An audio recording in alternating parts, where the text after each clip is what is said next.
किती भाऊ आहे तुम्ही? दोघे नोकरीवर आहे का? नाही, मी तर कास्तकार जाऊ. ते? तो नोकरीवर आहे, तो याच्यात आहे समाज कल्याण. समाज ते कुठे राहतात? ते दिग्रसला राहतात. तर तुम्ही आता ही पराठी पेरली, मागच्या वर्षी पिकलं असं, या वर्षी तर काही तुम्हाला माहित आहे का काय भाव भेटन म्हणून पराठीला? 7,000 रुपये भेटलं. असं कशावर म्हणता? 7,000च्या आतमध्येच भेटते, कारण ते उठावून नाही, अजून निश्चित नाही. किती भाव भेटन हे काही गॅरंटी नाही. गॅरंटी नाही आहे. तुरीचे काय भाव? तुरीची तर भयानकच खराब पोझिशन, 6,000 येतात. असं का? आणि आता तुम्ही जे आधुनिक शेती करता आहे का, राऊंड अप मारलं ना तुम्ही? राऊंड HVT तुम्ही जे करताय तर त्याचा काही फायदा होईल असं वाटते. आता निंदात बसतो साहेब, त्याच्यात निंदात बसणार आपण. दुसरं म्हणजे डवरे गिवरे रोजदार गिरदार भक्कम पैसे द्यायला लागतील ना. 350-400 रुपये रोज आहे माणसाले. निंदात खूप महत्वाचं म्हणजे निंदात. आणि मागच्या वर्षी काय नफा झाला? ते पैसे वाचले काय? निकामात एवढी खराब पोझिशन आहे सोयाबीन मध्ये. तर मी मागच्या वर्षी माझी भक्कम सोयाबीन होती, पण यावर्षी एक दाना बी नाही राहिला. नाही का? 36 रुपये भाव भेटला. 36 रुपयाने विकलं मी. आणि मार्केटला एका एकरी किती झालं? 4 पोते, 3 पोते, 4 पोते. 4 पोते म्हणजे एका एकरात आपण नाही म्हटलं तर 7 महिने तर काम करावंच लागत सोयाबीन. मजुरी सोडा. शेतकऱ्याला काय, शेतकऱ्याला एवढा म्हणजे एवढं सहन करते की शेतकऱ्याचं एवढं कोणीच सहन करते. व्यापाऱ्याला काय 10 रुपयानं नफ्याला. एवढं सगळं लूट होते. काल एका आमदारानं हे भाजी बेकार निघाली म्हणून मारलं गायकवाडनी. तर आता तुरीचे भाव 1,000 कमी झाले. सोयाबीन 1,500 कमी झाले. सोयाबीन 34-36 विकावं लागले. तरी तुम्हाला संताप कोण येत? भयानक राग आहे. काय करणार आहे? काय येत नाही मग? कुठं व्यक्त मायबाप कोण आहे? तुम्ही आहे शेतकऱ्यासाठी झगडणारे, तुम्ही आहात. बाकी कोण आहे? सर्व सत्तेत बसलेले आहे. सर्व ते 237 आमदार आले, त्याचे काय करणार आहे? कोण विरोधातच कोण आहे? तुम्ही व्यक्त का होत नाही? माझं काय म्हणणं आहे का हे मान्य करतो का एखाद्या मजुरानं काम केलं नाही, मजुरी दिली तर आपण त्याला संताप करतो का नाही? अरे बा तुला मी 200 रुपये रोज दिले, तू राजा दिवसभर बसलाच राहिला, हे म्हणतो का नाही? मग ते म्हणाचं धाडस काय येत नाही आपल्याला?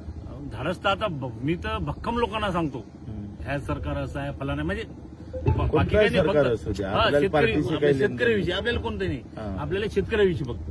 पण जशा लोक जातीसाठी पेटते, धर्मासाठी पेटतं, एखाद्या मिरवणुकीत अडलं तरी कोटमार होते, तर हे एवढी लूट आहे आणि एवढी आत्महत्या झाल्या तरी म्हणजे तुम्हाला माहित असेल देशामध्ये लहान लहान गोष्टीहून दंगल झालेल्या आहे. झेंडा फाडला तर दंगल झाले, 10-15 मेले.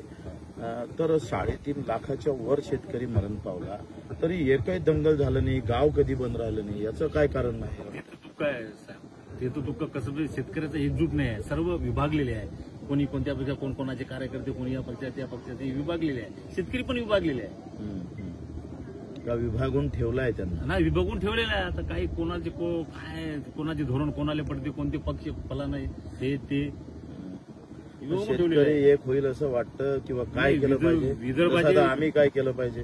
विदर्भाचे शेतकरी तर एक तर विदर्भात आपल्या सिंचनाचं हे साधन नाही आहे. मुख्यमंत्री तर आपलेच होते ना, फडणवीस आपले विदर्भाचे 2दा मुख्यमंत्री झाले. गडकरी सारखा माणूस केंद्रात आहे. नाही, बरोबर आहे, बरोबर. तरी नाही, माझ्या म्हणणं साहेब, हे जे लाडकी बहीण आहे, लाडकी बहीण द्यायलाच नको, विमा पण द्यायला नको, काही द्यायला नको, फक्त आपल्याला शेतकऱ्याला भाव पाहिजे. आता 15% भाव दिला जातो तुम्हाला, आणि ते 15% म्हणजे आपल्या राज्य सरकारनं 7,000 भावाची शिफारस केली सोयाबीनची, 15% नफा धरून, आणि केंद्रानं 5,000 जाहीर केलं आणि प्रत्यक्षात 5,000 भेटले नाही. तुम्ही म्हणता 36,000. माझ्याकडे क्वार्टर मार्केटची हे आहे, पावती आहे, 36.5 रुपये भाव लागला. काय करणार? पण या सगळ्या याच्यातली चीड येऊन आपण सगळ्यांनी काय केलं पाहिजे? तुम्ही काय सूचना करणार?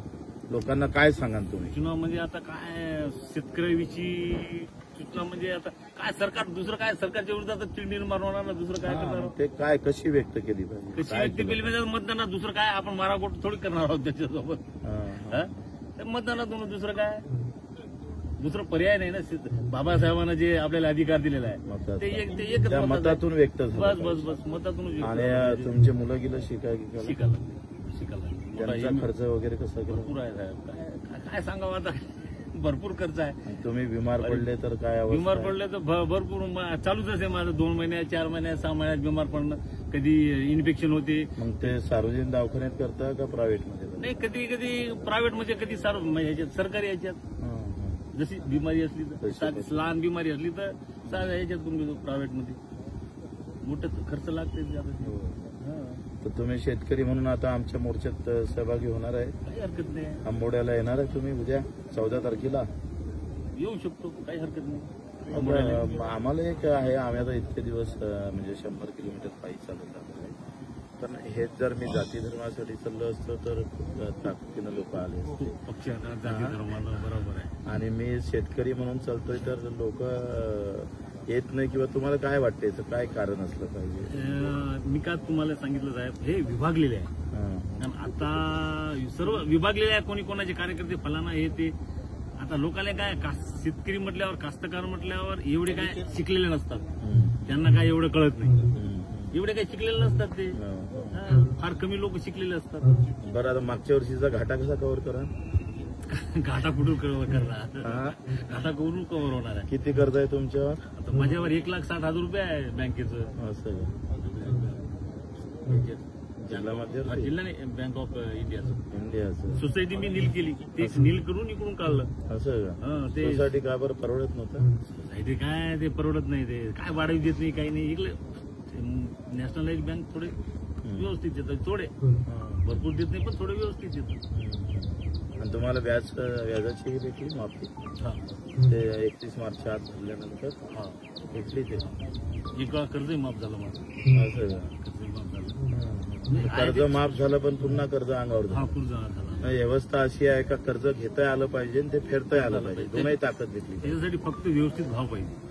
आम्ही असं म्हटलं का सरकारनं भाव दिला नाही तर पेरणी ते कापणीपर्यंत सगळे कामं जर रोजगार हमीशी जोडले, म्हणजे मजुरीचा खर्च जर रोजगार हमीशी जोडला तर मजुरीचा खर्च जरी वाचला तर 60% मजुरीचा खर्च वाचतं. आणि म्हणजे मग आम्ही नफ्यात जातो 60%. ऊन वारा पाऊस आला तर आमचं नुकसान 40% होते. तर हमी भाव सरकार दिन का नाही दिन माहीत नाही, पण उत्पादन खर्च कमी करण्याची ताकद आमच्या मागणीमध्ये आहे असं आम्ही समजतो.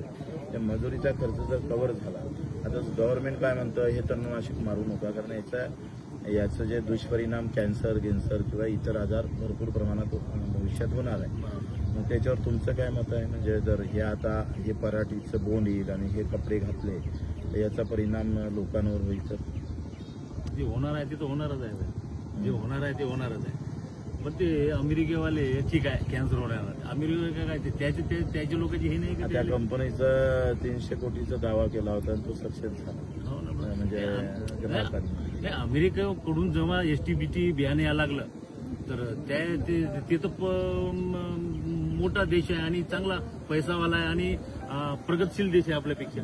त्यांना काळजी नाही. सरकार फक्त आपल्याला सांगतं का तुम्ही असं करू नका. पण ठीक आहे, आम्ही असं करत नाही आम्ही तणनाशक मारत. तर मग तणनाशकाच्या मजुरीचे पैसे द्या ना. ते माझं म्हणणं आहे साहेब. तुम्हाला विषमुक्त जर शेती पाहिजे आहे तर आमच्या शेणखताला सबसिडी दिली पाहिजे. आमच्या निधाचा खर्च तुम्ही कव्हर केला पाहिजे. तुम्हाला जर कोणाचं आरोग्य चांगलं ठेवायचं असेल तर त्याची जबाबदारी आम्हीच का घ्यायची? जसं गोमाता म्हणजे गाय ही गोमाता आहे ती वाचली पाहिजे आम्हालाही वाटतं. पण भाकड गाई ठेवण्यानं किमान 50 रुपये रोजचा खर्च येतं, तो सरकारनं भरून नाही द्यायला पाहिजे. म्हणजे त्यांनी घोषणा करायची, भरपाई मात्र सगळे टोले आपण घ्यायचे. ही जी भूमिका आहे यावर आपण खरं तर एकत्र होणं गरजेचं आहे. तुमच्याकडून आम्हाला अपेक्षा आहे. तुम्ही गावचे सरपंच राहिलेले आहे आणि आता आंबोड्याला तुम्ही किमान एक गाडी तरी भरून आणणार. आणि निश्चितच कोणत्याही पक्षाचे राहा, कोणत्याही पार्टीचे राहा, आम्ही शेतकरी म्हणून जगता आलं पाहिजे. मी शेतकरी आहे असं जगणं ज्या दिवशी होईल तर आम्ही ही दिंडी शेतकरी जागरणासाठीच काढली. मला माहित आहे एकदा शेतकरी जर जागृत झाला तर बच्चूभाऊची गरज नाही, सरकार आपोआप जागृत होईल. हे तुम्ही जसं पहिल्यांदा म्हटलं का भाव नाही तर मत नाही, अशी भूमिका आता लोकांनी शेतकरी म्हणून घेतली पाहिजे. म्हणजे आम्हाला आधी जे नेते लोक जाती धर्मात गुंतून ठेवतं आणि शेतीपासून दूर नेण्याचा जो काही यशस्वी प्रयोग राजकारणी लोकांनी केला तो मोडणं महत्वाचं आहे. मला असं वाटतं. तुमचं बरोबर आहे, असं केलं पाहिजे. पक्का. चला 100% शेतकऱ्यांना शेतकऱ्यासोबत राहिलेच पाहिजे. फक्त शेतीविषयी शेतीविषयी. बाकी नाही. मत कोणाला मारा, मत कोणाला आहे मला पण भाव नाही भेटले तर नका मारू. नाही, भाव नका भेटले ना. हा शेतकऱ्याला जाती धर्म नसतो.